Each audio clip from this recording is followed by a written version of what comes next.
Digital special میں خوش آمدید. میں ہوں Abdul Sattar Khan. Track two diplomacy کو راز میں رکھنا ہی ٹریک ٹو ڈپلومیسی کی کامیابی کی ضمانت ہوتا ہے.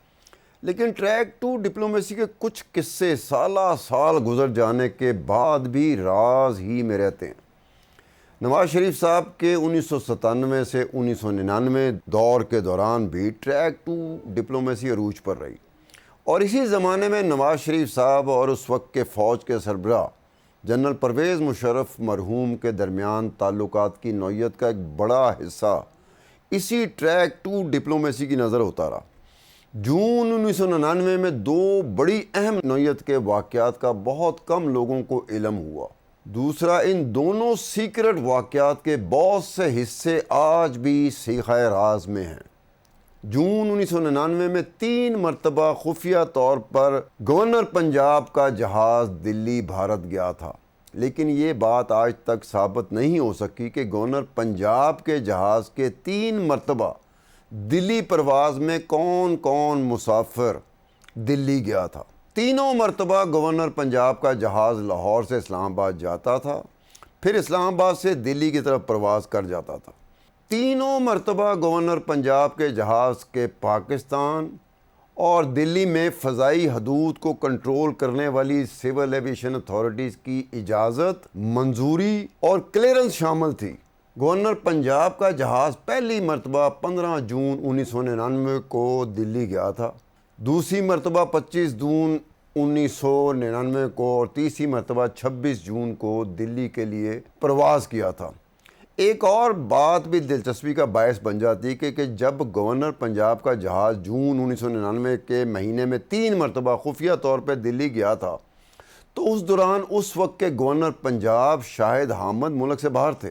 شاہد حامد 13 جون 1999 کو 3 ہفتوں کے لیے سعودی عرب، امریکہ اور برطانیہ کے دورے پر تھے اور 5 جولائی کو پاکستان واپس آئے تھے، جس کا مطلب ہے کہ شاہد حامد کم از کم 3 ہفتے ملک سے باہر رہے، اور اسی دوران ان کا جہاز 3 مرتبہ خفیہ طور پہ پاکستان اور انڈیا کی سول ایویشن اتھارٹیز کی کلیئرنس سے دلی گیا تھا. ویسے پنجاب کے گورنر کا جہاز گورنر کے نام پر تو ہوتا ہے، لیکن اس کا زیادہ تر استعمال پنجاب کے وزیر اعلیٰ کرتے رہتے ہیں، اور اس وقت پنجاب کے وزیر اعلیٰ آج کے دور کے وزیر اعظم شہباز شریف تھے. اس حوالے سے گورنر پنجاب کے جہاز کی نقل و حرکت پر اس طرح سے واقفیت نہیں ہوئی، اس لیے شہباز شریف صاحب ہی وہ شخص ہو سکتے ہیں جن کو پتہ ہو کہ جون میں 1999 میں گورنر پنجاب کے جہاز میں کون کون دلی گیا تھا اور کون گورنر پنجاب کا جہاز ٹریک ٹو ڈپلومیسی کے لیے استعمال کر رہا تھا.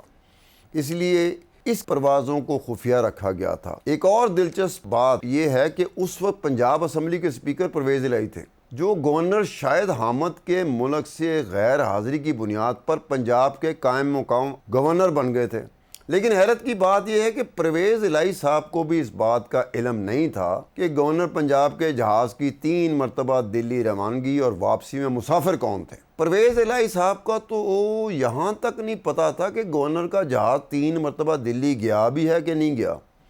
اسی طرح سے دوسرا اہم واقعہ جون 1999 کا ہے، جبکہ نواز شریف حکومت ٹریک ٹو ڈپلومیسی میں مصروف تھی، اور دوسری طرف نواز شریف صاحب کہ اس وقت کے chief of army staff general Pervez Musharraf سے تعلقات بھی بڑی حد تک بگڑ چکے تھے. جون 1999 میں وزیر اعظم نواز شریف لاہور ایئرپورٹ سے سیدھے چین جا رہے تھے. اچانک وزیر اعظم نواز شریف صاحب نے اپنا ارادہ بدلا اور متعلقہ حکام کو کہا کہ وہ چین تو ضرور جائیں گے، لیکن انڈیا کی فضائی حدود سے ہوتے ہوئے چین جائیں گے. وزیر اعظم نواز شریف صاحب کے بدلے ہوئے خیالات کے مطابق پاکستان کی سول ایویشن اتھارٹی نے ایمرجنسی کی بنیاد پر دلی کے ایئر کنٹرول سینٹر سے رابطہ کیا اور اطلاع دی کہ پاکستان کے وزیر اعظم نواز شریف انڈیا کے فضائی حدود سے ہوتے ہوئے چین جانا چاہتے ہیں. انڈیا میں اس وقت اٹل بہاری واجپئی وزیر اعظم تھے. آنن فانن دلی ایئر کنٹرول سینٹر نے کلیئرنس جاری کر دی. یہ بھی طے ہو گیا تھا کہ وزیر اعظم نواز شریف انڈیا کی فضائی حدود سے گزرتے ہوئے انڈیا کے وزیر اعظم اٹل بہاری واجپئی کو غیر سگالی کا پیغام ڈراپ کریں گے، جس کو اولف برانچ کہا جاتا تھا. جب وہ اٹل بہاری واجپئی کو کریں گے تو جواباً اٹل بہاری واجپئی بھی الیکٹرانک کاکپٹ، جو جہاز کا کاکپٹ ہوتا ہے، وہاں پر اس غیر سرکاری پیغام کے جواب میں وہ ڈراپ کریں گے۔ اس طرح کے معاملات چلتے تھے۔ جب بھی کوئی وزیر اعظم کسی بھی ملک کی فضائی حدود سے گزرتا تھا تو وہ اپنے ہم منصب صدر ہو یا وزیر اعظم ہو، وہ اس کو ایک غیر سرکاری کا پیغام ڈراپ کرتا تھا جواب میں، جس ملک کی حدود سے وہ جہاز گزر رہا ہوتا تھا۔ اس ملک کا وزیر اعظم یا صدر اپنے ہم منصب کو جوابی طور پہ غیر سرکاری کا پیغام بھیجتا تھا۔ اب یہ تمام معاملات طے کر لیے گئے تھے، دلی کنٹرول سینٹر نے بھی طے کر لیے تھے اور پاکستان کا سول ایویشن اتھارٹی، انہوں نے طے کر دیے تھے سارے معاملات۔ کلیئرنس مل چکی ہوئی تھی، روٹ جو فضائی حدود میں سے گزرنا تھا اس کی کلیئرنس بھی مل چکی تھی۔ لیکن اچانک سفر شروع ہونے سے پہلے وزیر اعظم نواز شریف صاحب نے اپنا ارادہ بدل لیا۔ پاکستان کی سول ایویشن اتھارٹی کو کہا گیا کہ انڈیا کے ساتھ کیے گئے تمام فضائی حدود میں ہونے والے انتظامات کو ختم کر دیا جائے، کیونکہ وزیر اعظم نواز شریف صاحب لاہور ایئرپورٹ سے انڈیا کی فضائی حدود سے گزرے بغیر سیدھا چین جائیں گے۔ وزیر اعظم نواز شریف صاحب کا جہاز سیدھا چین روانہ ہوا، بھارت کی فضائی حدود سے گزرے بغیر۔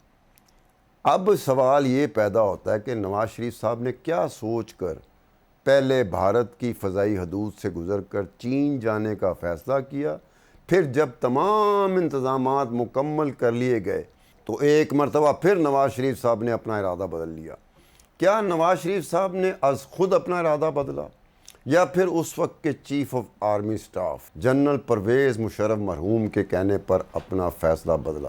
ایک طرف تو نواز شریف انڈیا کے ساتھ ٹریک 2 ڈپلومیسی کے لیے چل رہے تھے، تو دوسری طرف ان کے اپنے ہی chief of army staff general Pervez Musharraf کے ساتھ تعلقات ٹھیک نہیں تھے اور کارگل کا ایشو بھی دونوں کو ایک دوسرے سے الگ رکھ رہا تھا۔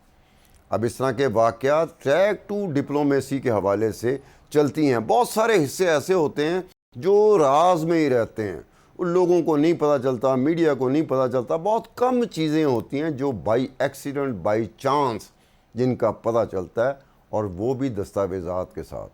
اس تمام چیزوں کے بھی دستاویزات ہیں کہ نواز شریف صاحب چین جا رہے تھے اور آخری وقت میں انہوں نے کہا کہ میں دلی سے ہوتا ہوا جاؤں گا، یعنی کہ انڈیا کی جو فضائی حدود ہے اس کو استعمال کرتے ہوئے جاؤں گا، اور غیر سرکاری کا پیغام جو ہے وہ اٹل بہاری واجپئی کو دوں گا، اور اٹل بہاری واجپئی نواز شریف صاحب کو جوابی غیر سرکاری کا پیغام دیں گے۔ لیکن اچانک جب یہ سفر شروع ہونا تھا، تمام انتظامات مکمل ہو چکے تھے، تو اچانک نواز شریف صاحب نے فیصلہ کیا کہ نہیں، میں انڈیا کی فضائی حدود کو چھوئے بغیر ہی چین جاؤں گا۔ اب نواز شریف صاحب نے خود اپنا فیصلہ بدلا، تو کیوں بدلا؟ اس کی کیا وجوہات تھی ہمیں نہیں پتہ۔ کیا نواز شریف صاحب کو اس وقت کے army chief general Pervez Musharraf sahab نے کہا تھا کہ جناب آپ چین جا رہے ہیں تو سیدھا چین جائیں، انڈیا کی فضائی حدود کو استعمال کیے بغیر؟ اس کے ساتھ ہی عبدالستار خان کو اجازت دیجیے۔ خدا حافظ۔